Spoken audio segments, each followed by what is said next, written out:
টানা কয়েকদিন কোটা বৈষম্য আন্দোলনের পর তা দীর্ঘ সংঘর্ষের রূপ নেয়।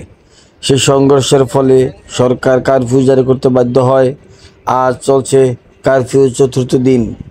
আমরা রাস্তায় বের হয়েছি দেশের এবং রাস্তাঘাটের সার্বিক পরিস্থিতি কী তা দেখার জন্য। আমাদের সাথেই থাকুন। এটা হলো ঢাকার অন্যতম ব্যস্ত রাস্তা বেইলি রোডের অবস্থা, যেখানে সকাল থেকে রাত 12টা পর্যন্ত সবসময় কর্মচঞ্চল এবং ব্যস্ত জনগণের পদচারণে হয়ে ওঠে কর্মমুখর। সেই রাস্তাটি একদম শুনশান নীরবতা।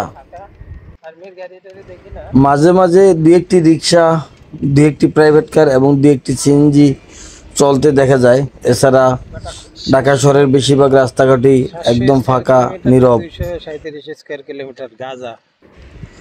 আমরা এখন যাচ্ছি ঢাকার রমনা পার্কের পাশ দিয়ে। এই রাস্তাটি দেখতে পাচ্ছেন একদম ফাঁকা। এখানে প্রকৃতির অপরূপ সৌন্দর্যিত একটি এলাকা এবং ব্যাপক গাছপালা আছে এই এলাকায়। পরিবেশটাও শান্ত, নীরব এবং সবসময় এখানকার আবহাওয়াটা শীতল থাকে। সেই শীতল আবহাওয়ায় এখন ঢাকা শহর নীরব হয়ে আছেন। আপনারা সামনে দেখতে পাচ্ছেন Bangla motor metro rail line. এর নিচ দিয়ে আমরা এখন যাব। এখানেও তেমন কোনো গাড়ি চলাচল করতে দেখা যায় না। খুবই সামান্য সংখ্যক কিছু গাড়ি চলাচল করতেছে, রিক্সা, প্রাইভেট কার, সিএনজি আর কিছু মোটরসাইকেল। অবশ্য আমরা যেই সময়টা যাচ্ছি এই সময়টা কারফিউ অন্তর্ভুক্ত। এরপর আপনারা দেখতে পাচ্ছেন শাহবাগ মেট্রো রেল স্টেশন। এই স্টেশনের এটাও একটি ব্যস্ত নগরী। এখানেও তেমন কোনো গাড়ি ঘোড়া চলতে দেখা যায় না।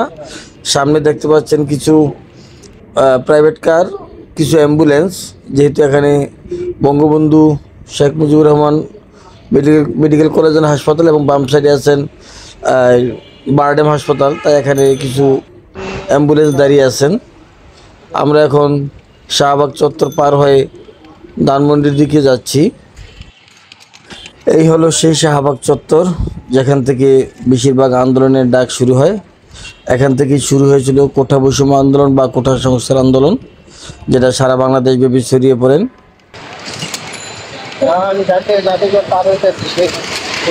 শাহবাগ পার হয়ে আমরা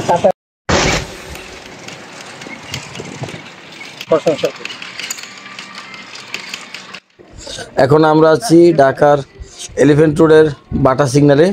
এখানেও সবসময় প্রচুর জনসমাগম থাকে। আজকে সেখানেও শুনশান নীরবতা, একদম রাস্তা ফাঁকা। সামনে একটি পুলিশের গাড়ি দেখতে পাচ্ছেন। আর খুব কদাচিৎ গাড়ি দেখা যায়, রিক্সা, বিশেষ করে রিক্সা দেখা যায়। এছাড়া পুরো রাস্তায় ফাঁকা। খুব সেন্সিটিভ, তাই না মিনাত?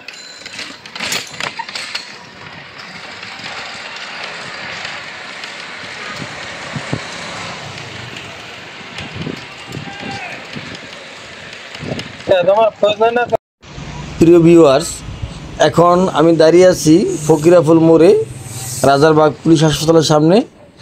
এখানে দেখতে পাচ্ছেন এই মুহূর্তে অবশ্য কারফিউ শিথিল, তারপরেও তেমন কোনো গাড়ি দেখা যাচ্ছে না, খুবই কম সংখ্যক গাড়ি।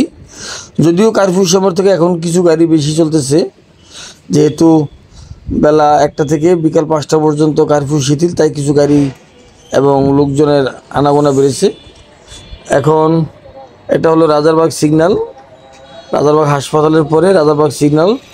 এই সিগন্যালটা পার হয়ে আমরা সামনে যাচ্ছি এইচবি কলোনির দিকে, যেটা সামনে হলো Motijheel ideal school and college. আমরা এখন সেদিকে আগাচ্ছি, আপনারা আমাদের সাথে থাকুন। দেখতে পাচ্ছেন রাস্তাঘাট একেবারেই ফাঁকা, শুনশান নীরবতা।